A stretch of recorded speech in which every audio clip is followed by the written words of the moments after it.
High guys, welcome back to my channel KDN family ব্লগে তোমাদের সবাইকে স্বাগত জানালাম। আর সবাইকে শুভ দুপুর। এই যে দেখো আমি আজকে বানাবো শীতল চাটনি। আজকে আমি তোমাদেরকে দেখাবো। দেখো এই যে শীতলের বড়া বানাবো আমি। আর শীতলের বড়া বানানোর জন্য এই যে নিয়ে নিলাম শীতল পাতা। এই যে দেখো চাল কুমড়ার পাতা আমি লবণ মেখে রেখেছি। আর এই হলো পেঁয়াজ কুচি, এখানে আছে রসুন, এখানে কাঁচা লঙ্কা, শুকনো লঙ্কা, পেঁয়াজ সবকিছু একসাথে পেঁয়াজ পেস্ট সব করে নিলাম। বাটা। এখন আমি কড়াইতে তেল দিয়ে দিব। পেঁয়াজ কুচি আছে, এখন আমি তেল দিয়ে দিলাম। তেলটা গরম হোক। তেলটা গরম হতে দিলাম।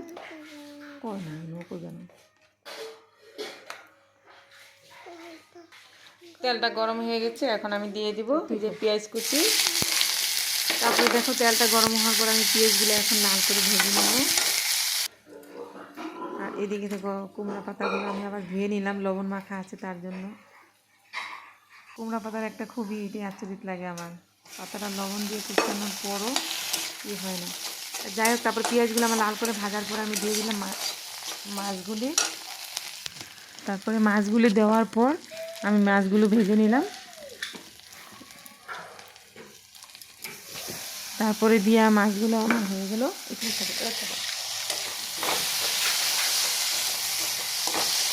এখন আমি দিয়ে দিলাম মশলাগুলো আমি একসাথে ভেজে নিলাম। এখন দিয়ে দেবো আমি এখানে লবণ আর হলুদ। লবণ হলুদ দিয়ে আবার অল্পটা আমি ভাজবো।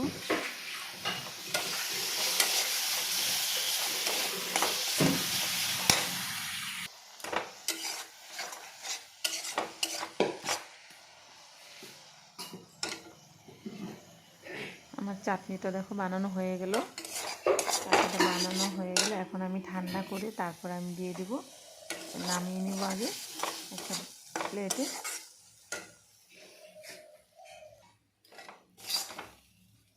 আমি কিন্তু খুব ভালোবাসি শীতল চাটনির বড়াটা, আমার খুব ভালো লাগে। কার কীরকম লাগে জানি না। আর তোমাদের যদি ভালো লাগে তোমরা কমেন্ট করে বলবে কার কার ভালো লাগে শীতল চাটনি চাল কুমড়া পাতা দিয়ে বড়া। তারপর দেখো আমি একটা একটা করে পাতা নিয়ে পাতার মধ্যে চাটনি দিয়ে আমি ভাত করে দিয়ে দেবো। আর যখন আমরা খাবো তখনই বানিয়ে খাবো। এই পাতাগুলি লবণ দেওয়ার পর দেখো একটু চিড়ে না, কিছু হয় না, যেরকম আবার তুমি মেলবে সেমনি মেলে যায়। লবণ দিলে পুরো কুচকিয়ে যায়। দেখো যাওয়ার পর আবার মেললে সুন্দর হয়ে যায়, নরম হয়ে যায়। এইভাবে আমি সবগুলো বানিয়ে নিব।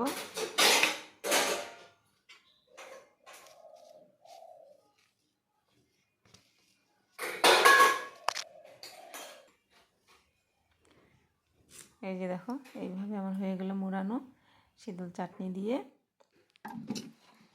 এখন আমি একটা বেটার বানাবো। বেটারটা আমি বড়া ভাজার জন্য এখানে আমি নিয়ে দিলাম চাল গুঁড়োর সাথে আমি এখানে লবণ, হলুদ আর জল দিয়ে আমি এটা পুরো একটা বেটার বানিয়ে নিব।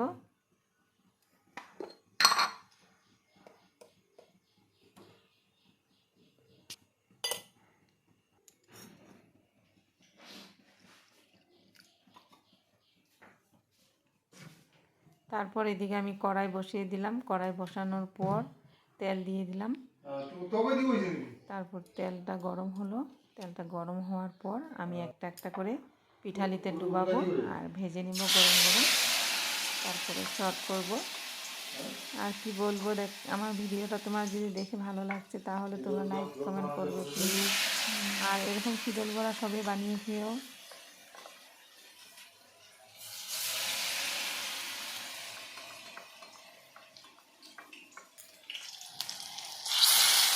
বানাইতে অল্প ঝামেলা হলো, কিন্তু খাইতে অনেক টেস্ট।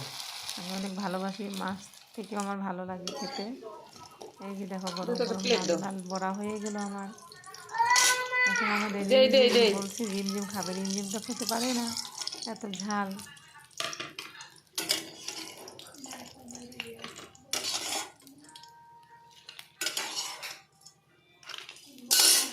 কোনটা খাবি? এগুলি খাইতে পারবি তুই? এত ঝাল? হ্যাঁ, খা খা। সকাল এটাকে খাইলো, এটা খাইলো, জ্বরের জন্য এটাকে খা। তারপরে সকাল থেকে কিছু খায় নেই, এখন নিয়ে বসলাম। দেখি খাইতে পারো ভাবলাম এমনি পাতা দিয়ে একটা বড়া বানিয়ে দিয়ে দিলাম, ওটা হয় নাই, কয় টেস্ট নাই। খাও ভাত এখন দেখি জ্বর কমছে নাকি শীতলের বড়া খাবে। বাই।